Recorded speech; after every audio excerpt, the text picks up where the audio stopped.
გამარჯობა, თქვენ უყურებთ დღის ამბებს 4-ზე, რომელსაც თამარ ჩიხლაძე და ტელეკომპანია Pirvelis გუნდი წარმოგიდგენთ. აჭარის საზოგადოებრივი მაუწყებლის დირექტორი ნათია კაპანაძე თანამდებობიდან გადააყენეს. ქართული ოცნების კვოტით არჩეული წევრის დაწყებული იმპიჩმენტის პროცესი დღეს კაპანაძის გადარჩევით დასრულდა. საბჭოზე შეკრებილი ტელევიზიის თანამშრომლების ნაწილი ამ გადაწყვეტილებას დღეს ტაში შეხვდა.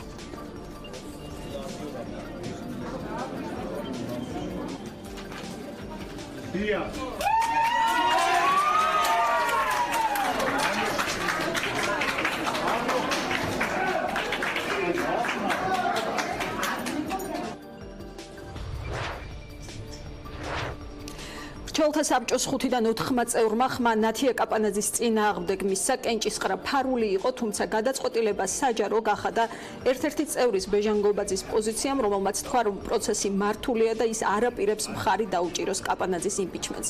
შესაბამისად, ჩვენ ვიცით, რომ ხმა ნათია კაპანაძის წინააღმდეგ მისცეს ქართული ოცნების კვოტით გიგა ჩხარტიშვილმა, რესპუბლიკელების კვოტით ირაკლი ირემაძემ, თავისუფალი დემოკრატების კვოტით ნატა იმედაიშვილმა და ნაციონალური მოძრაობის კვოტით ირაკლი დარწმელიძემ, თუმცა პარტია გაიმიჯნა პოზიციას. მაშინ როცა დამოუკიდებელი და მიუკერძოებელი სარედაქციო პოლიტიკა გაქვს საქართველოში ყველაფერია მოსალოდნელი და შესაბამისად ეს შედეგიც ასეთი იყო. ნათია კაპანაძის პირველი კომენტარი მან მრჩეველთა საბჭოსთან შეხვედრა დაიწყო კითხვით: არის თუ არა აჭარის ტელევიზია სანდო თქვენთვის? ის ხდომაზე მივიდა დოკუმენტებით ხელში და თქვა, რომ ყველა ბრალდება შეუძლია დოკუმენტური მასალებით უპასუხოს. ისევე ინფორმაციით საჯარო დოკუმენტების სახე აქვს პრიორიტეტებს და ფინანსურ საკითხებსაც. ენდობით თუ არა საზოგადოებრივ მაუწყებელს, აჭარის საზოგადოებრივ მაუწყებელს ამ კითხვას, რომელსაც არ უპასუხეს ბორდის წევრებმა, პასუხობს არაერთი საერთაშორისო დასკვნა, რომელშიც არხის პოლიტიკა მაღალ შეფასებას იმსახურებს, მას დაბალანსებულ და ობიექტურ მაუწყებელს უწოდებენ და ეს შეფასებები უკავშირდება ნათია კაპანაძის ხელმძღვანელობის პერიოდს. გუშინ გავრცელდა ამერიკის შეერთებული შტატების საელჩოს განცხადება ამ თემაზე, სადაც ნათქვამია, რომ ჩვენ თვალყურს ვადევნებთ მაუწყებლის და მისი გენერალური დირექტორის ნათია კაპანაძის გარშემო მიმდინარე მოვლენებს, იმაც გამოვთქვამთ, რომ ტელევიზია და მისი ხელმძღვანელობა გააგრძელებენ დადებითი როლის შესრულებას საქართველოში თავისუფალი მედიის განვითარების საქმეში. თემას განვაგრძობთ სტუმრებთან ერთად, ახლა გვერდება მრჩეველთა საბჭოს ხელმძღვანელი ნატა იმედაიშვილი, რომლის პოზიციაც უკვე არის ნათელი. მადლობა ქალბატონო ნატა ჩართვისთვის. პირველ რიგში მაინტერესებს, რაზე ფიქრობდით, როცა იღებდით ამ გადაწყვეტილებას, რა შეცვალეთ დღეს თქვენი ხმით? იცით, როგორი დამოუკიდებულება თავდაპირველად ემოციურად ნაწილზე არ მინდა ეხლა ლაპარაკი საჯაროდ, მაგრამ ყოველ შემთხვევაში შემიძლია თქვა, რომ ეს ყველაზე მძიმე დღე იყო ჩემს ცხოვრებაში, მაგრამ მეორე მომენტი, რომელიც მთელი ამ ხნის განმავლობაში ჩემგან პირადად ცხადდებოდა, გახდათ ის, რომ მას შემდეგ, რაც საბჭოს 2 წევრმა შემოიტანა განცხადება თავისი და შენიშვნებით, მე ვამბობდი, რომ აუცილებელი იყო, თქვა და ვიყავი მოლოდინში იმისა, რომ ნათია კაპანაძე გააკეთებდა ამ შენიშვნებთან დაკავშირებით არგუმენტირებულ პასუხს მოამზადებდა. ამ პასუხების მოსმენისთვის ჩვენ დღეს მზად ვიყავით და მას ჰქონდა დრო, რომ მოემზადებინა ეს პასუხები. ის მოვიდა დოკუმენტებით, როგორც ჩვენ ნახეთ, კადრებით, ჩვენ მანამდე ნახეთ აუდიტის სამსახურის დასკვნა, ესეც იყო დოკუმენტი და არა ემოცია, რომელზეც თქვენ საუბრობთ.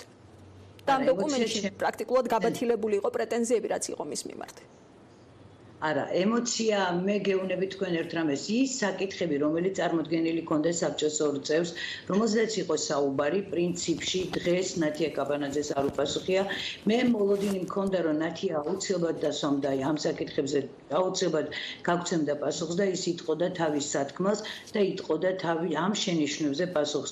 ეს იყო საკითხები, რომელზედაც მე დიდი ხანია ვლაპარაკობ ამ ხნის განმავლობაში, საბჭოს ყდომებზე ჩვენ ყოველთვის საჯაროდ ვლაპარაკობ იმ პრობლემებზე, რომელიც იყო დასმული ამ წერილში, მაგრამ იყო საკითხები, რომელზედაც ჩვენ ინფორმირებული ნაკლებად ვიყავით და აქედან გამომდინარე საბჭოს 2 წევრმა მოიძია ეს ინფორმაცია, საჯაროა და რა თქმა უნდა ველოდებოდით პასუხს. ქალბატონო ნატა, დავაზუსტებ დოკუმენტებს, რაც მან დღეს წარმოადგინა, თქვენ გაეცანით თუ არა? ბატონო, დოკუმენტებს რაც წარმოადგენდა ნათია კაპანაძემ თქვენ გაეცანით თუ არა? გამეცნო, ეხლა ჩვენ ვიყურებდა ათასობით ადამიანი იყო ჩვენ საზოგადოებრივი მაუწყებელი სხდომა არის საჯარო. დღეს რა მაღალი საზოგადოებრივი ინტერესიდან გამომდინარე, ამ სხდომას ესწრებოდა ძალიან ბევრი ადამიანი და რა თქმა უნდა ისინი ყურადღებით ელოდნენ რა სიტყოდა ნათია კაპანაძე იმ ბრალდებებზე თუ შენიშვნებზე, რომელიც იყო წარმოდგენილი. საბჭო ყოველთვის სვამდა ამ კითხვებს, საბჭოს ჰქონდა კითხვები მის მიმართ და დღეს რა თქმა უნდა იყო ის სხდომა, რახან იყო უნდობლობა მოწყადებული, მას უნდა ეპასუხა ამ კითხვებზე. ეს იყო ცალსახა და ეს იყო ჩვენი მოთხოვნა. ჩვენ რა თქმა უნდა ვიყავით მაგისთვის ყურადღებით მობილიზებული, რომ სწორედ ამაზე მიგვეღო პასუხები. ბოდიში ტექნიკური ხარვეზი იყო და ვერ გავიგე ზუსტად პასუხი, სიმართლე გითხრათ, მის წარმოდგენილ დოკუმენტებს გაეცანით თუ არა კიდევ ერთხელ რომ გამიმეოროთ? არა, მას წარმოდგენილი დოკუმენტები ჩვენთვის არ წარმოუდგენიათ, ამ უნდა ჩვენთვის მოსული იყო ამ დოკუმენტებით, ანუ არ გაეცანით და ისე მიიღეთ გადაწყვეტილება. ჩვენ დოკუმენტები არ წარმოუდგენია მას ჩვენთვის დოკუმენტები, მას შეეძლო მაშინ რომ ეთხოვა ჩვენთვის რომ ეს დოკუმენტები რომელიც მას წარმოუდგენილი ჰქონდა შემოვიდა ის კი ბატონო დოკუმენტებით ხელში, მაგრამ მას ჩვენთვის არ გადმოუწია ეს დოკუმენტები გასაცნობად. ჩვენ უნდა გვევარაუდა რომ ეს იყო დოკუმენტი, ეს იყო კითხვებზე პასუხი, რომელიც გიქონდა დასმული საბჭოს ორ წევს. რატომ არ მოითხოვეთ ქალბატონო ნატა მაშინ? რატომ არ მოითხოვეთ ეს ხომ მოგცემდათ დამატებით ინფორმაციას? ჩვენ მოვითხოვეთ ის რომ უფლებამოსილი ვიყავით ჩვენ საბჭო რომ 10 დღე მიგვეცა ნათია კაპანაძისთვის ეპასუხა იმ კითხვებზე რომელიც იყო დაგროვილი. ჩვენ ამის საშუალება რა თქმა უნდა მივეცით კანონის დადგენილ ვადაში და ვთხოვეთ მას რომ გაეცა პასუხი ამ კითხვებზე.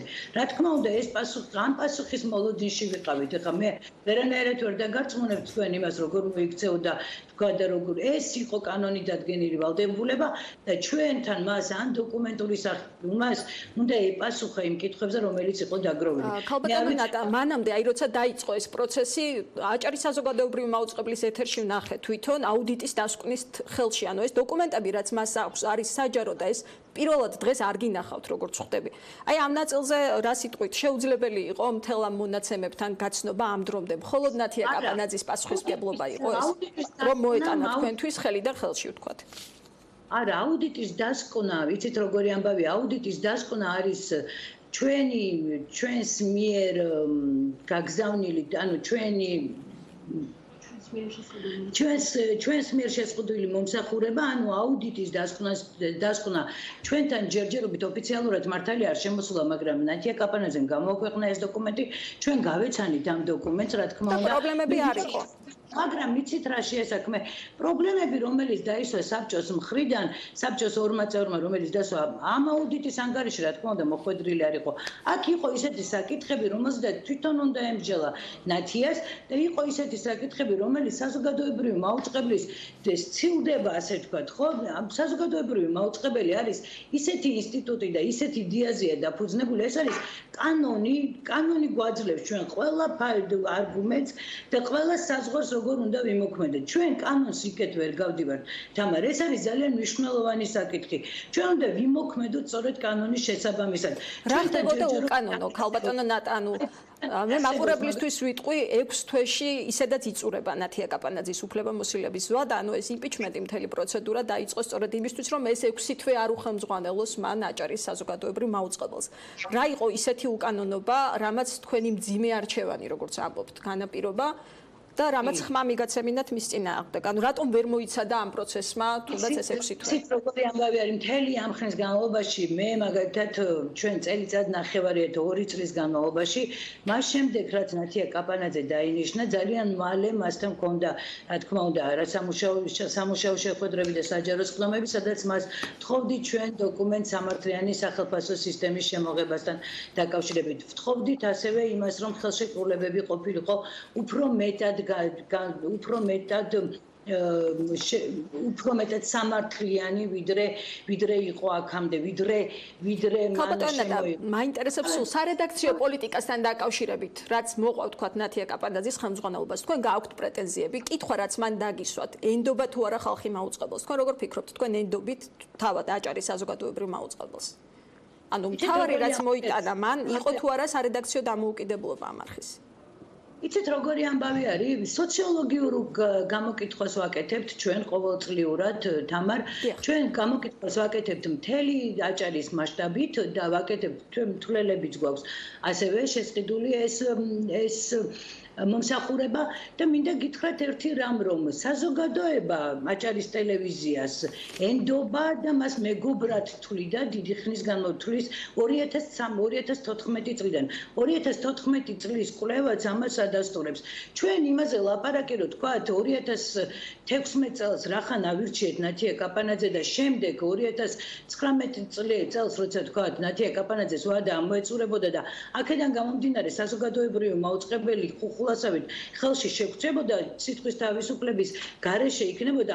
ეს ლაპარაკი არის მე მგონი ძალიან უნიშნო. მე მგონია რომ სიტყვის თავისუფლებისთვის რაც თქვა მან დღეს სიტყვის თავისუფლებისთვის და საზოგადოებრივი მაუწყებლის იდეისთვის ბრძოლა და პროცესი ყოველთვის ხვდებით, როდესაც სიტყვის თავისუფლებაზე საუბრობთ, ეჭვებს აჩენს დაწყება ამ პროცესის. ქართული ოცნების კოტით გასული წევრი ნაციონალური მოძრაობის კოტით გასულ წევრთან ერთად იწყებს იმპიჩმენტს. მართალია პარტია გაემიჯნა, კიდევ ერთხელ ვიტყვი და ეს არ იყო თქვა პარტიული. მაგრამ ეს დამეთანხმეთ რომ აჩენს ეჭვებს. 2017 წლის ბოლოს, როდესაც გადაცემები დახურა ნათია კაპანაძემს დოკუმენტური ფილმები დახურა ადამიანებს შეუწყვიტა სრულიად უკანონოდ ყოველთვის ვამბობდი ამას სრულიად ადამიანებთან შეწყვიტა ხელშეკრულება როცა იყო სატელევიზიო წელი და მან გადაწყვეტილება მიიღო ისე რომ დოკუმენტურ ფილმებთან დაკავშირებით გადაწყვეტილება მიიღო და შეწყვიტა დოკუმენტური ფილმების წარმოება აჭარის ტელევიზიაში მიუხედავად იმისა რომ ეს იყო პრიორიტეტები დადგენილი წესი მიუხედავად ამისა მაშინაც იყო ეს ნებათაღელვა მასთანაც ვისაუბრებ ამ თემებზე უბრალოდ დახურული გადაცემების საპირწონედ შეგახსენებთ იმ ორ გადაცემას რომელიც მოიტანა რადიო თავისუფლების ფორმატით ანარეკლები და სალომე ასათიანის დებატები რომელიც საზოგადოებრივ მაუწყებელზე დაიხურა. ეს იყო მხარდაჭერილი ამბავი თამარ ჩვენ მხარს მრჩეველთა საბჭოს ყველა წევრი მაშინ მხარს უჭერდა 3 წევრი განსაკუთრებით მინდა გითხრათ ხაზგასმით 3 წევრი მაგ პროექტების შემოტანას მხარს უჭერდა და ჩვენ ვიყავით ძალიან ბედნიერები რომ ეს პროექტები შემოიტანა და არც ერთხელ ჩვენ მაგისთვის ხელი არ შეგვიჩა პირიქით ვიყავით ყველანი ძალიან მობილიზებული და ბედნიერები რომ ეს ამბავი მოხდა თუმცა მინდა გითხრათ რომ შარშან როდესაც ეს საკითხი დადგა და იყო ძალიან დიდი ვნებათა ღელვა. ანუ ეს პროექტები გაგრძელდება ხომ ნათია კაპანაძის წასვლის შემდეგაც? რა თქმა უნდა. ამ ეტაპზე მხოლოდ გოგი გვახარიას პროექტია. და გაგრძელდეს მე მაგალითად ვიმედოვნებ რომ ასევე გაგრძელდება უბრალოდ დაიწყება თავიდან არასამთავრობო ორგანიზაციების და მესამე სექტორისგან კითხვები და გაისმება ეს კითხვები ჩვენს მიმართ მე მაგალითად სულ ამბობდი რომ რამდენიმე წლის წინ 2014 წელს 2015 წელს სულ ჩნდებოდა ხოლმე კითხვები ნედლ საზოგადოებრივ მაუწყებელში სულ იყო დასმული შეკითხვები რომელიც შესაძლებელია რომელიმე არასამთავრობო ორგანიზაციის გაშენოდა დღეს ეს კითხვები არ იყო არც თან დასაქმებულთა შესახებ არც იმის შესახებ რო თქვა რომელიმე ადამიანის სამსახურიდან დაიწყო არ ჩნდებოდა ეს კითხვები ჩვენ ვლაპარაკობთ იმაზე რომ სიტყვის თავისუფლება რაზედაც ჩვენ ვართ აბსოლუტურად მოხარულები და ხმა მიეცით დღეს სიტყვის თავისუფლებას ყოველ შემთხვევაში ეს ასე მიგაჩნიათ რომ თქვენმა ხმამ ხელი არ შეუშალა სარედაქციო დამოუკიდებლობას როგორც მიხვდა არ უნდა შეუშალოს ხელი სარედაქციო დამოუკიდებლობას არ უნდა შეუშალოს თუ არ შეუშალა ანუ ვარაუდია თუ მტკიცებით ფორმაში შეგიძლიათ მითხრათ მტკიცებით ფორმაში შემიძლია გითხრათ ძალიან დიდი მადლობა ნატა იმედაიშვილს მრჩეველთა საბჭოს თავმჯდომარეს რომელმაც მისცა ხმა ნათია კაპანაძის წინააღმდეგ ახლა მის პრეტენზიებზე მის შენიშვნებზე პასუხს მოვისმენთ თავად ნათია კაპანაძისგან რომელიც სულ ცოტა ხნის წინ გადააყენეს თანამდებობიდან მრჩეველთა საბჭოს გადაწყვეტილებით ნათია მოგესალმებით ველოდებით ჩვენ ნათია კაპანაძის ჩართვას და რამდენიმე წუთში შემოგთავაზებთ მე კიდევ ერთხელ შეგახსენებთ პროცესებს რომელიც ვითარდებოდა აჭარის საზოგადოებრივი მაუწყებლის ირგვლივ იმპიჩმენტის პროცესი დაიწყო საბჭოს ორი წევრის გიგა ჩხარტიშვილის და ირაკლი დარცმელიძის ინიციატივით ერთი წარმოადგენს ქართულ ოცნებას მეორე ნაციონალური მოძრაობის კოდით იყო მოხვედრილი იყო შენიშვნები პროგრამულ პრიორიტეტებთან დაკავშირებით ასევე კონტრაქტებთან ხელფასის მატებასთან დაკავშირებით იყო ერთ-ერთი ოპერატორის საქმეც განხილული რომელიც თანამდებობიდან დაითხოვეს იმის გამო რომ საზოგადოებრივი მაუწყებლის კამერა აღმოჩნდა ქორწილში ძალიან ბევრი დეტალი აქვს ამ საქმეს თუმცა მთავარი ღერძი ბუნებრივი ამ საქმის არის სარედაქციო დამოუკიდებლობა და ის შეფასებები რომელიც აქვს ამ არხს საერთაშორისო ორგანიზაციების მიერ, ძალიან ავტორიტეტული ორგანიზაციების მიერ, ახლა მეუბნებიან, რომ უკვე შეგვიძლია თავად ნათია კაპანაძეს ვესაუბროთ. ნათია, მოგესალმებით და მადლობა ჩართვისთვის. პირველ რიგში ჩვენ დღეს ღიად მოვისმინეთ ერთ-ერთი წევრის მხრიდან, რომ ეს არის მართული პროცესი. თქვენ რისი თქმა შეგიძლიათ მოვლენათა მთელი ამ ლოგიკის გათვალისწინებით? იყო თუ არა, გავს თუ არა ეს პროცესი მართულს და ვის მიერ მართულს? მოგესალმებით თამარ, მივესალმებით ჩვენ მაყურებლებს. ძალიან სამწუხაროა, როდესაც გვიწევს ერთ-ერთი მნიშვნელოვანი ორგანიზაციის საზოგადოებრივი მაუწყებლის შესახებ ამ კონტექსტში საუბარი და მაშინ როდესაც ჩვენ მივახციეთ დამოუკიდებელ და მიუკერძოებელ სარედაქციო პოლიტიკას, ადამიანები სვამენ კითხვებს და ბუნებრივია საბჭოს წევრებს აქვს შესაძლებლობა იცნობენ ყველა დოკუმენტს. სამწუხაროდ ყოველგვარი დასაბუთების გარეშე ჩვენ ვიღებთ პასუხს, რომ არ გვინდა მართვის ეს მოდელი და გვინდა ცვლილებები. ცხადია, კითხვის ნიშნები პროცესის მიმართ ჩნდება. ნათია, დღეს ჩვენ მოვისმინეთ, რომ თქვენ დოკუმენტებით იყავით მისული, მაგრამ აი რა მოხდა?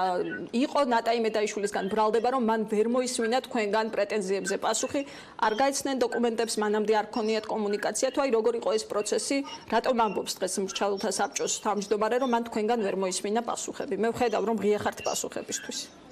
სამწუხაროდ მე არც კითხვები მიმიღია მრჩეველთა საბჭოს თავმჯდომარისგან, ვერ გეტყვით რომელ საკითხზე სურდა მას დაზუსტება. რა თქმა უნდა, მზად ვიყავი, სწორედ ამიტომ წარვადგინე ყველა დოკუმენტი, რომელიც შეეხებოდა პროცესს, თუმცა ჩვენ ვიცით, რომ საქართველოს კანონმდებლობის თანახმად იმპიჩმენტის პროცედურა, თუნდაც მრჩეველთა საბჭოს ნაწილში იწყება შინაარსობრივ შეუსრულებლობის შემთხვევაში, ანუ პრიორიტეტების შეუსრულებლობის ან და ფინანსური დარღვევების დროს მე წარვადგინე ის გეგმები და მათ ჰქონდათ ინფორმაცია იმ შესახებ, თუ როგორ სრულდება პროგრამული პრიორიტეტი აჭარის ტელევიზიასა და რადიოში, როგორ გეგმავთ შემდეგი ნაბიჯების გადადგმას, იმიტომ რომ პრიორიტეტები არის მოქმედი და კიდევ 3 თვის მანძილზე აჭარის მაუწყებლის გუნდს აქვს შესაძლებლობა ამ კონკრეტული გეგმის მიხედვით განავითაროს გადაცემები, რაც შეეხება ბიუჯეტთან დაკავშირებით სულ ახლახან 12 აპრილს უკვე ჩვენ მივიღეთ აუდიტის დასკვნა, სადაც რაიმე ტიპის დარღვევაზე ან გადაცდომაზე ნამდვილად არ არის საუბარი. შესაბამისად, ეს მთავარი დოკუმენტები, რომელიც განსაზღვრავს აჭარის მაუწყებლის საქმიანობას, ხარვეზებს არ მოიცავდა და სხვა ნებისმიერ საკითხთან დაკავშირებით მე მზად ვიყავი და ვარ პასუხი გავსე შეკითხვებს, თუმცა საპირისპიროდ არც მრჩეველთა საბჭომ, არც საზოგადოებამ ვინც ესწრებოდა კონკრეტული საკითხები არ დასვა, მაგრამ რა თქმა უნდა ეს იყო მრჩეველთა საბჭოს მთავარი ამოცანაც, რომ თუ კი დაზუსტება საჭიროება, საკითხი მას მიეღო კონკრეტული დოკუმენტიც კი. ნათია, დაგიბრუნებთ კითხვას, თქვენ თქვით, რომ როცა დამოუკიდებელი და მიუკერძოებელი სარედაქციო პოლიტიკა გაქვს, ყველაფერია მოსალოდნელი, ანუ თქვენც ამას უკავშირებთ არქის სარედაქციო პოლიტიკას. მინდა რომ ამაზე უფრო მეტი მოვისმინოთ. ჩვენ ველოდით, რომ 5-დან 3 წევრი სავარაუდოდ დაუჭერდა მხარს და მარჩიელობდით, რომ ვინ იქნება მესამე. დღეს გაირკვა, რომ 5-დან 4-მა დაუჭირა თქვენს წასვლას მხარი. როგორ ფიქრობთ, რატომ? ვერ გეტყვით, ალბათ ისინი საუბრებენ გადაწყვეტილების შესახებ. აი რა კავშირს ხედავთ სარედაქციო დამოუკიდებლობასთან, ისევ თქვენივე განცხადების საფუძველზე ვკითხულობ. ერთადერთი და ყველაზე მნიშვნელოვანი ნაწილი ამ პროცესში, რა თქმა უნდა, არის სარედაქციო ხაზი. ყველაზე დიდი ცვლილება, რაც აჭარის მაუწყებელს ჩემს საქმიანობას უკავშირდება, ალბათ არის სარედაქციო ხასიათის გადაწყვეტილებები ან სარედაქციო ცვლილებები, რომელიც აჭარის მაუწყებელმა შიდა და საერთაშორისო დასკვნებში უკვე აშკარად აჩვენა. ვფიქრობ, რომ ეს იყო ჩემი მთავარი შედეგი გუნდთან ერთად, რომელიც არის ჩემთვის ძალიან საამაყო და ძალიან მნიშვნელოვანი, თუმცა ცხადია დღევანდელი პროცესით ჩვენ ვიტყვეს, რომ ეს არც ისე მნიშვნელოვანია. როცა გუნდზე საუბრობთ, უნდა გკითხოთ პროტესტებს, რომელიც დღეს დაიწყო, ოპერატორები იყვნენ გაფიცულები, ისინი აპროტესტებდნენ, მმართველობის სტილს, ხელფასის მატებას ითხოვდნენ. აი ამ ადამიანების პროტესტზე, მათთვის ან მათ შესახებ რა გაქვთ სათქმელი. თუმცა მათ თქვეს, რომ ეს არ უკავშირდება იმპიჩმენტს, თუმცა გავდა ერთგვარ ნამთხვევას მთელი ეს პროცესი. სამწუხაროდ ძალიან ბევრი პროცესი ერთმანეთთან კავშირში გამოჩნდა და სამწუხაროდ მაშინ როდესაც ჩვენ ვიწევთ ადამიანებს დისკუსიისთვის ან ვიწევთ ადამიანებს სამუშაო ფორმატში რომ გავარკვიოთ როგორ შეიძლება იყოს უკეთესი საზოგადოებრივი მაუწყებელი, როგორ შეიძლება იყოს უკეთესი აჭარის ტელევიზია და რადიო და ამ შემთხვევაში არა სამუშაო ფორმატში, არამედ სხვა ფორმით ვიღებთ აქტივობებს. რა თქმა უნდა, კითხვის ნიშნები იმ ტრადიციულ ფორმებთან დაკავშირებით, რასაც საქართველოში მედიის დამოუკიდებლობის ხელშეშლა ჰქვია, გვაქვს გადაკვეთა. ძალიან სამწუხაროა რომ ეს ხდება, თუმცა სასიხარულოა ის, რომ კიდევ უფრო მეტი ადამიანი აჭარის მაუწყებელში ფიქრობს, რომ მედიის დამოუკიდებლობა არის მნიშვნელოვანი და ისინი რა თქმა უნდა მუშაობას აგრძელებენ. ნათია, ბოლოს კითხავთ სტრატეგიაზე, რა გეგმები გაქვთ, სასამართლოს გზა არის გამოსავალი, როგორც ვხვდებით, პროცედურა და თქვენი გეგმები უფრო დეტალურად აგვიხსენით. აპირებთ თუ არა შეეგუოთ ამ გადაწყვეტილებას? სამწუხაროდ ცხოვრობ ისეთ ქვეყანაში, სადაც დამოუკიდებელი სუბიექტების არსებობა არის საკმაოდ კრიტიკული. სამწუხაროდ მე უკვე მესამე შემთხვევა მაქვს, როდესაც საზოგადოებრივი მაუწყებლის დირექტორის იმპიჩმენტის საკითხი განიხილება და კიდევ ერთხელ ხდება ამ ძალიან მნიშვნელოვანი ინსტიტუტის შერყევა. ბუნებრივია, მე აუცილებლად გავასაჩივრებ მიღებულ გადაწყვეტილებას, ბუნებრივია ჩვენ ვიმსჯელებთ იმაზე, რა პროგრესს განიცდიდა გუნდი, სად იყო პასუხისმგებლობები გადანაწილებული და ვისაუბრებთ იმაზე, თუ რას ნიშნავს მედიის დამოუკიდებლობა ქვეყანაში. თუმცა ეს ალბათ იქნება დროში ძალიან გაწელილი პროცესი სასამართლოს გულისხმობ. ვფიქრობ, რომ სწრაფად უნდა გავიაროთ ეს ეტაპები, რადგანაც ამ შემთხვევაში შრომითი კონტრაქტის შეწყვეტასაც შეეხება საქმე. ძალიან დიდი მადლობა ნათია კაპანაძეს, აჭარის საზოგადოებრივი მაუწყებლის უკვე ყოფილ ხელმძღვანელს, მე ვიტყვი რომ წუხარ რომ ამას ვამბობ. მადლობა მას ჩართვისთვის, ჩვენ კვლავ დაუბრუნდებით ბათუმს, დღეს ამ საბჭოს ხდომას ეწრებოდნენ სახალხო დამცველის წარმომადგენლები, არასამთავრობო სექტორის წარმომადგენლები და ჩვენ დავუკავშირდებით რამდენიმე მათგანს ჩავრთავთ პირდაპირ ეთერში. მანამდე წაგიკითხავთ სალომე ასათიანის სტატუსს, მე ვახსენა ნატა იმედაიშვილთან საუბარში, რომ თავის დროზე, როდესაც საზოგადოებრივი მაუწყებლის პირველმა არხმა კონტრაქტი გაუწყვიტა გოგი გვახარიას და სალომე ასათიანს, სწორედ აჭარის საზოგადოებრივი მაუწყებელი პირადად ნათია კაპანაძე აღმოჩნდა მათთვის ერთგვარი თავშესაფარი და სწორედ ასე წერს სალომე ასათიანი ამ კუნძულსაც მისწვდა ცენზურის საცეცები, ვერ აიტანეს მიუკერძოებელი და დაბალანსებული ტელევიზია, ლოგიკურია, გადამწყვეტი არჩევნები მოდის და თადარიგს იჭერენ, როგორი დამღლელია ეს ყველაფერი, როგორც ხედავთ, თავად ავტორმა დაუკავშირა მთელი ეს პროცესი არჩევნებს. ახლა შეგვიძლია საუბარი განვაგრძოთ ნინო ჯანგირაშვილთან ერთად, ჟურნალისტი ნინო ჯანგირაშვილი გვერდება პირდაპირ ეთერში, მოგესალმებით და მადლობა ჩართვისთვის. ახლა წავიკითხეთ სალომე ასათიანის განცხადება, სადაც პირდაპირ კავშირია არჩევნებთან. თქვენთვის რა კავშირია მთელ ამ პროცესებს შორის იმპიჩმენტის პროცედურასა და მის ლოგიკურ ან არალოგიკურ შედეგთან ნათია კაპანაძის თანამდებობიდან დატოვებასთან? რა მოვლენასთან აკავშირებთ ამ ყველაფერს? არჩევნები უკვე პირობითია პრინციპში, არჩევნებთანაც არის შეიძლება კავშირში, მაგრამ მთლიანობაში კავშირშია ეს პროცესი იმასთან, რაც მიმდინარეობს ბოლო წლებია საქართველოში მედიის აბსოლუტური კონტროლი, დაწყებული საზოგადოებრივი მაუწყებლის პირველი არხიდან, დამთავრებული კომერციული არხებიდან, რომელთა დიდი ნაწილი უკვე ხელისუფლების გავლენის ქვეშ არის. აჭარის საზოგადოებრივი მაუწყებელი ეს რაღაცნაირად გამორჩათ, გამოეპარათ, არასათანადოდ შეაფასეს თავიდან, როგორღაც გაეპარათ ეს ნათია კაპანაძე ვერ შეაფასეს მაშინ, რომ ეს არის არასამთავრობო ორგანიზაციების მიერ მხარდაჭერილი კანდიდატი და ის არ იქნებოდა რაღაცა საერთო კონტექსტში არ ჩაჯდებოდა, ვერ შეაფასეს. შემდეგ აღმოაჩინეს, რომ ის არ ექვემდებარება ოცნების ბორდს, რომელიც არის საზოგადოებრივ მაუწყებელში, არ ექვემდებარება ოცნების დირექტივებს და მას ჰქონდა აბსოლუტურად დამოუკიდებელი სარედაქციო პოლიტიკა, რაც გამოიხატებოდა დაბალანსებულ კაშუქებაში. ეს მიუღებელია ოცნებისთვის, ცდილობს ყველა ხვრელი ამოქოლოს აბსოლუტურად, მიყვება თანმიმდევრობით. ეს იმდენად ცალსახაა, რომ ამაზე ორიაზე არც კი არსებობს მე მგონი და საზოგადოებრივ მაუწყებლის ბორდმა თუცებ აღმოაჩინა, რომ სხვათა შორის, როცა გიგა ჩხარტიშვილი ქართული ოცნების კვოტით არჩეული წევრი ყავდა დღის ამბებში სტუმრად, მან ერთგვარ შეურაცხყოფად მიიღო მისი კავშირი პარტიასთან და თქვა, რომ მე პარტია არ მაძლევს დავალებებს, თუმცა ის იყო ერთ-ერთი ინიციატორი ამ პროცესის დასაწყისის. აი ამ თემაზე რის თქმა შეიძლება. იცით რა არის? მე იმდენად არასერიოზულად უყურებ იმ ხალხის არგუმენტებს ნათია კაპანაძის წინააღმდეგ, რომ სერიოზულად არც კი მომისმენია, აი ალაგ-ალაგ უსმენ ხოლმე, ყური მოვკარი ხა თქვენი წინასტუმარი ნატა იმედაიშვილი ამბობდა მაგალითად შრომის სამართლიან ანაზღაურებაზე, ხო? ეს მოვკარი ყური იყო საუბარი რეიტინგზე, იყო საუბარი სხვადასხვა საკითხებზე. უკაცრავად. მოდით ვიყოთ ასეთი პრინციპულები საზოგადოებრივი მაუწყებლის მიმართ მთლიანად, ხო? რას იყო მაღლაფერძე რას აკეთებს 2 წელია უკვე იქ? რეიტინგი აწია? ვერ აწია. თანხებს ხარჯავს არამიზნობრივად, ხარჯავს. მარტო აჭარის ოფისის საკითხი რა დღირს, როცა იყიდა შენობა, კი არა და სახურავი ვერ დააშენა ვერაფერი, მერე გაყიდა, ვერ წყიდის და ასე შემდეგ. ბორდი განიხილავდა ამ საკითხს, მე უყურე და ნუ აი შემზარავი საყურებელი იყო, ხო? მახსოვს ნათია კუპრაშვილის პროტესტი ამ თემაზე, როდესაც მაშინ როცა მაუწყებელს ყავს ბორდი, კი ბატონო, აჭარის საზოგადოებრივი მაუწყებელი გაიხსნა ოფისი აბსოლუტურად რამდენი ფული გადაყარა ტყუილად აბსოლუტურად ვასილ მაღლაფერიძემ, როდესაც ხან შეუკვეთა შენობის პროექტი, მერე აღმოჩნდა რომ იქ შენობა აღარ შენდება, მაგრამ ლამის მილიონამდე თანხა დაიხარჯა აი ამ პროექტებში, სულ ტყუილად აბსოლუტურად.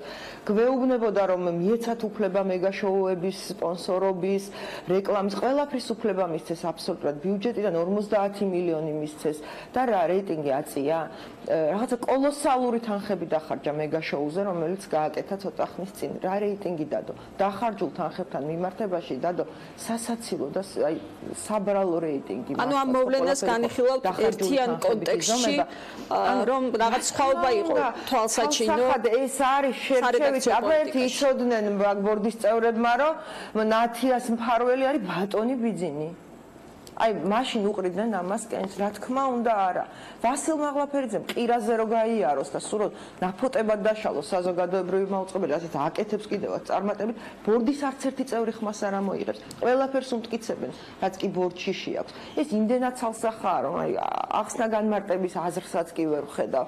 უბრალოდ მე დავიღალე უკვე კომენტარების კეთებითაც კი, აი იმ ყველაფერზე, რასაც ხელისუფლება აკეთებს მედიასთან მიმართებაში და კი ბატონო დააგროვონ, ასე გააგრძელონ, ეხლა ნათია კაპანაძე მოაშორონ, რომ რაღაცა სულ პატარა რეიტინგის მქონე არხზეც კი არ იყოს რაღაცა განსხვავებული აზრი და ისიც კი დაექვემდებაროს მთლიანობაში საზოგადოებრივ მაუწყებელს და იმ ვიღაცას სხვათა შორის საზოგადოებრივ მაუწყებელში ეძახიან ის არის ერთი ვიღაც, ვინც ყველაფერს კითხულობს და აკონტროლებს აბსოლუტურად. სახელიც კი მე მგონი არავინ არ იცის.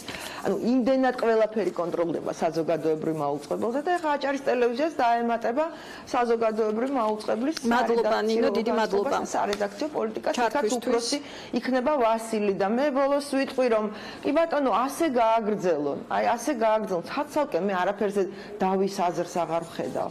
მადლობა ნინო ჯანგირაშვილს. ყველაფერზე ერთად მოვთხოვთ მთელი საზოგადოება პასუხს ამ ხელისუფლებას. ტელეკომპანია კავკასიის დირექტორის პოზიცია მოვისმინეთ. მადლობა ნინო ჩართვისთვის პოზიციისთვის.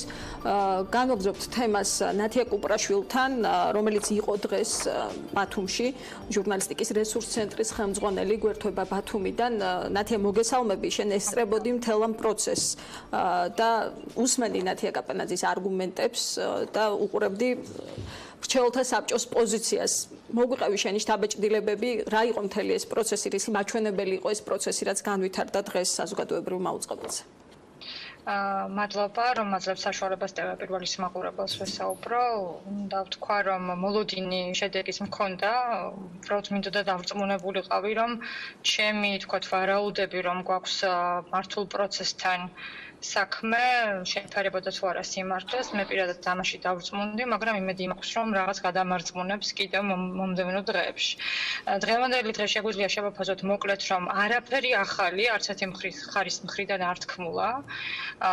არ არის ეს იმპიჩმენტი დასაბუთებული, არანაირი არგუმენტი კონკრეტული ჩვენ არ მოგვისმენია და შეგვიძლია ძალიან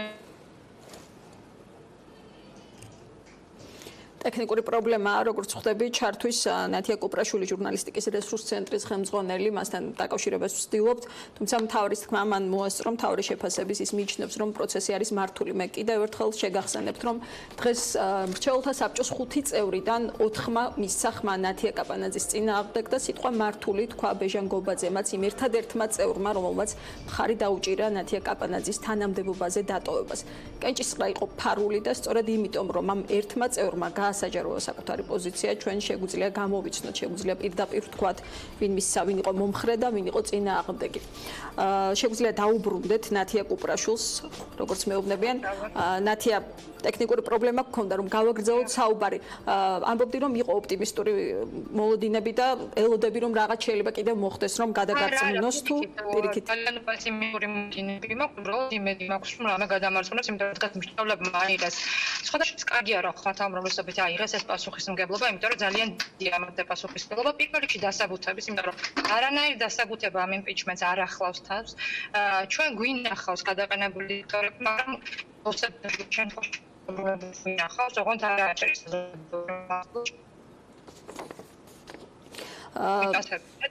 აბსოლუტურად სამწუხაროდ როგორც ხვდები ისევ გვაქვს ტექნიკური პრობლემა და ვეღარ ვაგრძელებთ საუბარს ნათია კუპრაშვილთან.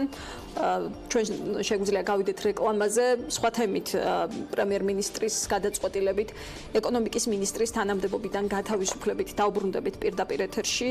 შეგახსენებთ კიდევ ერთხელ, რომ ნათია კაპანაძე აჭარის ტელევიზიის ყოფილი დირექტორია უკვე და დღეს მის მიმართ იმპიჩმენტის პროცედურა დასრულდა.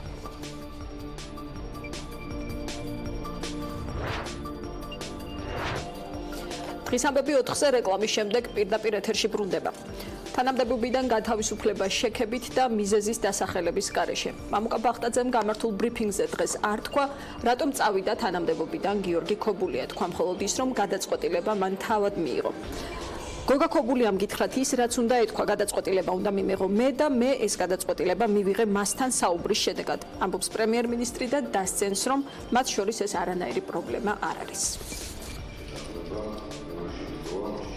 გოგა ქობულიამ გითხრათ ისაც უნდა ეთქვა, გადაწყვეტილება უნდა მიმიღო მე და მე ეს გადაწყვეტილება მივიღე მასთან საუბრის შედეგად. გოგა ქობულიას განვლილი გზა, მისი კარიერული გზა არის ნათელი პასუხი იმაზე, თუ რა კომპეტენციის მატარებელია ეს ადამიანი, მინდა შეგახსენოთ, ის გახლდათ მაკინზის უფროსი პარტნიორი.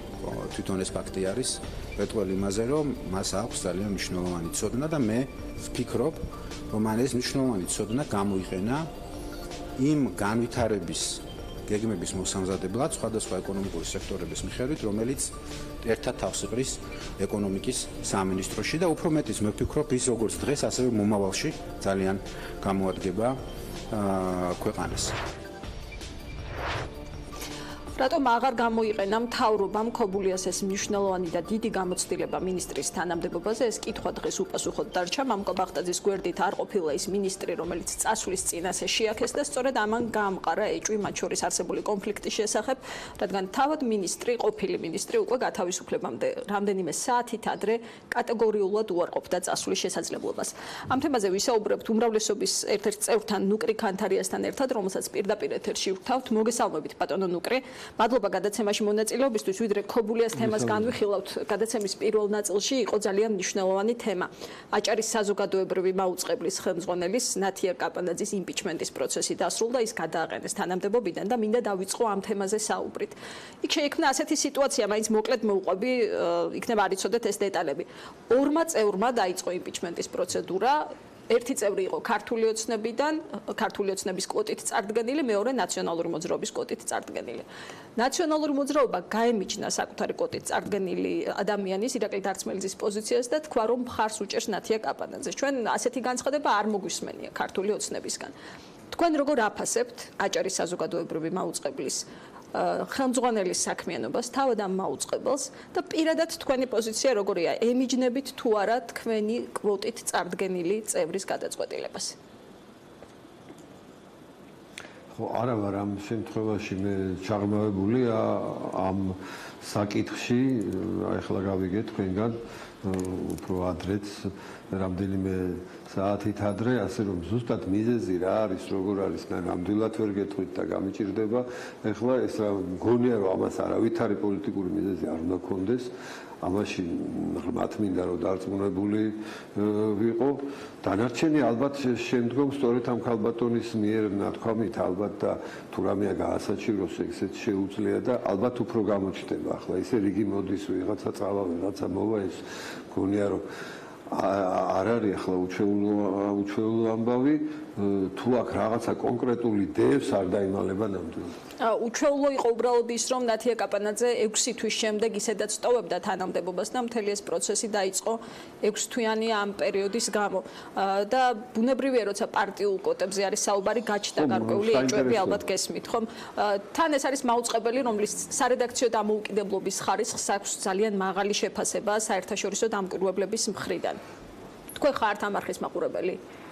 ხო მე არ ვიყავი მაყურებელი ახლა მუდმივი ამის და ასე რომ აქაც არა მაქვს ახლა ჩამოყალიბებული პოზიცია კი ბატონო ვენდობი თქვენ გენდობით კარგი ანუ პარტიულ კვალს მთელ ამ პროცესში ვერ ხედავთ საინტერესო იყო პარტიულ კვალს პარტიულ დაინტერესებას გამორიცხავთ ვერ ხედავ ჯერჯერობით ამას ნამდვილად ვერ ხედავ მით უფრო რომ 6 თვის შემდეგ უნდა წასულიყო თუ ასე იყო მით უფრო ვერ ხედავ ეთყობა რაღაც მიზეზია შეიძლება ეს მიზეზი კარგი გასაგებია პიროვნული ან სხვა მაგრამ არა პოლიტიკური გასაგებია რომ არიცით როგორც ჩანს ამ თემის დეტალები უფრო ხრობად დავიწყოთ საუბარი ეკონომიკის მინისტრის წასვლაზე მისი თანამდებობიდან გადაყენებაზე უკვე შეგვიძლია ასე ვთქვათ პრემიერ-მინისტრის ბრიფინგის შემდეგ რა კითხვები დაგრჩათ ამ ბრიფინგის შემდეგ მოისმინეთ თუ არა მიზეზი რის გამოც წავიდა ქობულია და როგორ ფიქრობთ სად არის ეს მიზეზი იმ რიცხვებში და მაჩვენებლებში რომელიც ვთქვათ მას უნდა გქონოდათ თუ შესაძლოა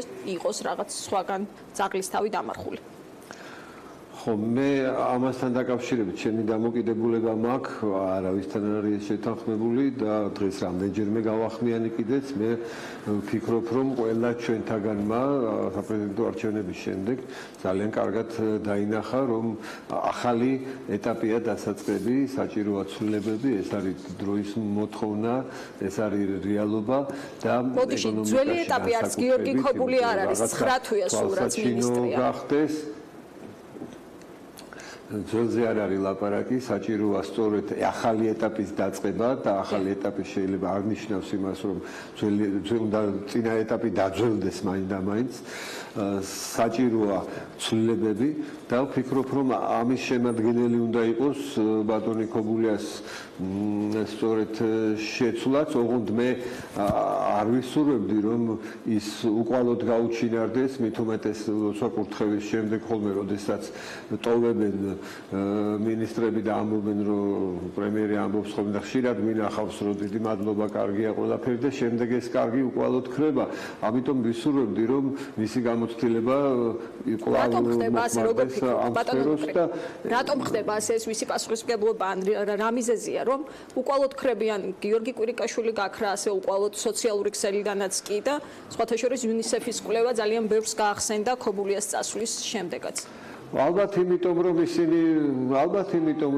ეს ორმხრივია ესენი ვერ აღიქვავენ თანამდებობის გარეშე გუნდის წევრად თავს და ეს არის ძალიან არასწორი მე მგონი მიდგომა იმიტომ რომ დღეს შეიძლება მინისტრი იყო ხვალ შეიძლება მოადგილე იყო თუ შენ გუნდის წევრი ხარ ხვალ შეიძლება სრულიად სხვა სფეროში არ თუ ისე წამყვანი პოზიცია გეკავოს მაგრამ როგორც პოლიტიკოსი უძღვებოდე ამა თუ იმ საქმეს ხო თუ ორმხრივია მაშინ გუნდის მხრიდან რა შეცდომა ეს გვაკლია თქვენ თქვით რომ ალბათ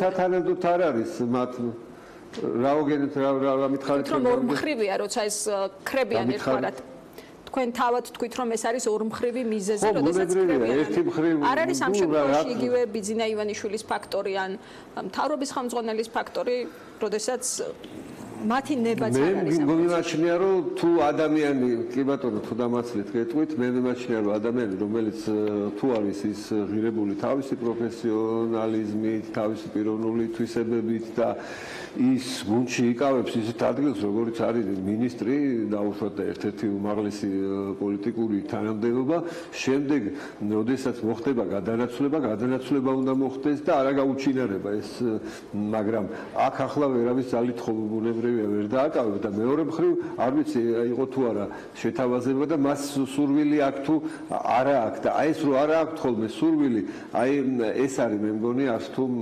მთლად კარგი, ესე იგი მისი მოსვლის დროსაც ის მხოლოდ თანამდებობაზე მოდის და არა თინ გუნდში. თუმცა ჩვენ ეს არ ვიცით, თუნდაც თუ არა მათ სურვილი, ჩვენ არ მოგვისმენია ამ თემაზე არც გიორგი კვირიკაშვილის განცხადება, არ მოგვისმენია ქობულიას განცხადებაც, რომ მას არ აქვს სურვილი. პირიქით, რამდენიმე საათით ადრე ის ამბობდა, რომ არ აპირებს თანამდებობიდან წასვლას. მაშინ რა მოხდა, როგორ ფიქრობთ? არა, თანამდებობაზე არ ვეძახ. თანამდებობაზე გასაგებია ეს პრემიერის უშუალო გადაწყვეტილება. ფიქრობ, რომ ეს ამ ცვლილებების შემადგენელი ნაწილია და ამით არ დამთავრდება და არც უნდა დამთავრდეს ყველა სფეროში. ფიქრობ, რომ თუ სიახლე გვინდა, თუ გვინდა ახალი რაღაცა განწყობა გავაჩინოთ და განწყობამ გააჩინოს, მერე უკვე გარკვეული შემოტრიალება და მხარდაჭერა საზოგადოებაში საჭიროა. ეს ცვლილებები მე ვამბობ, ადამიანები, რომლებიც თანამდებობიდან მიდიან, ისინი უნდა თუ მათ არა აქვთ დანაშაული, თუ მათ არა აქვთ რაღაცა ისეთი აბსოლუტურად ურთიერთსაწინააღმდეგო და უშუალოდ შეუსაბამო პოზიციები უკვე ჩამოყალიბებული, ისინი ფიქრობ, რომ სხვადასხვა სფეროში, სხვადასხვა ადგილას უფრო სწორედ, ეხლა სხვა სფეროში, ეხლა კულტურაში ვერ წავა ქობულია, მაგრამ ისევ ამ სივრცეში, ოღონდ სხვა ადგილას, სხვა პოზიციაზე ის შეიძლება იყოს სარგებლის მომტანი და ალბათ იქნება, მაგრამ ამას ვნახოთ მომავალი აჩვენებს. ის რომ ჩვენ არ ვიცით ამ ეტაპზე, ვთქვათ, სად ხედავს თქვენს ლოგიკას, რომ გავყვეთ ქობულიას ადგილს ხელისუფლება და არ ვიცით თავად მისი კომენტარი, ის არ გამოჩენილა დღეს. ჩვენ ხშირად გვინახავს, როცა მინისტრები იცვლებიან კადრი, ყოფილი მინისტრი და მომდენო მინისტრი როგორ დგანან ერთმანეთის გვერდით. დღეს ქობულია არ გამოჩენილა. ეს რა ეჭვის საფუძველს აძლევს? ხომ არ აღმოებს ეჭვის არსებულ კონფლიქტზე, რაზეც გვესმოდა ბევრი საუბარი, მათ შორის პარლამენტარების მხრიდან. არა, კონფლიქტზე არა მაქვს, არავითარი ინფორმაცია არა მაქვს და ეხლა ვერ მიმარჩიელებ და ვერც ვერაფერს ვერ შევთხზავ ამ შემთხვევაში და არც არის საჭირო, მე არა მაქვს ეს, მაგრამ ეჭვი მაქვს, რომ ის ალბათ იმ გზას ადგება, რასაც სხვა მინისტრები, რომლების დასავალი მე აღარ ვიცის ხოლმე საზოგადოებამ, თუმცა არ მინდა რომ ეს ასე მოხდეს და ეს ტრადიცია მინდა რომ დაირღვას. და ეს ტრადიცია კიდევ ერთხელ გავიმეორებ, ორმხრივია თქვენ ასე ამბობთ. ანუ ამ ტრადიციის მიზეზი არ არიან თავად ის ადამიანები. ხო, იმიტომ რომ მხოლოდ ერთი მხრივ არ ხდება, ესე იგი მეტად ჭირდება სხვა რაღაც გარკვეული ალბათ კომუნიკაციებია საჭირო ამისათვისაც. კარგი, დღეს იყო ასეთი საინტერესო დეტალი. პარლამენტარების ნაწილმა მიიღო პარლამენტის უპატივცემულობად ის, რომ არავის გაუგია მთავრობის გადაწყვეტილების შესახებ. არ იცოდა უმრავლესობის ლიდერმა, არ იცოდა ეკონომიკურმა გუნდმა პარლამენტის, რომ იცვლება მინისტრი, რომელსაც თავის დროზე პარლამენტმა გამოუცხადა ნდობა. თქვენ როგორ ხედავთ ამ ფაქტს? გასაგებია ფორმალურად თქვა კანონი არ დაირღვა, უნდა ყოფილიყო თუ არა კომუნიკაცია იმ დეპუტატებთან, რომლებმაც ნდობა გამოუცხადეს მთავრობას. ეს უშუალოდ არის მართალია პრემიერის გადაწყვეტილება კანონმდებლობით და ეს მისი პირადი გადაწყვეტილება არის და მისი ნება, მაგრამ თუ ლაპარაკი არის გუნდზე, რა თქმა უნდა, მესმის იმ ხალხის, ვინც გარკვეული გულისხმობილი გამოხატა, რომ გარკვეულად ალბათ რაღაც კონსულტაციები თუ არა იმ უმრავლესობის იმ ნაწილმა, რომელიც შესაბამის კომიტეტში არის, ახლა ჩემთან თქვენ საწყენად არ მიგიგიათ მისი კონსულტაციების არა, მაგრამ თუ ახლა განათლების შეეხება ჩვენი კომიტეტის დაუშვათ სამინისტროებს, ხო ასეთ შემთხვევაში მეც მექნებოდა ეს სინანული და შესაბამის კომიტეტის წევრებმა უმრავლესობის ვფიქრობ, რომ ცოტა 1-5 წუთით ადრე მაინც რომ გაიგონ ხოლმე, ვიდრე მედია გაახმიანებს ამ ამბავს და გამოამძლევრებს, რა თქმა უნდა, კარგი იქნება. დიდი მადლობა. უმრავლესობის წევრის ნუკრი ქანთარიას პოზიცია მოვისმინეთ პირდაპირ ეთერში. დღის ამბები 4-ზე ამით დასრულებულია. ერთმანეთს შევხვდებით 8 საათზე გადაცემა პირველებში დროებით.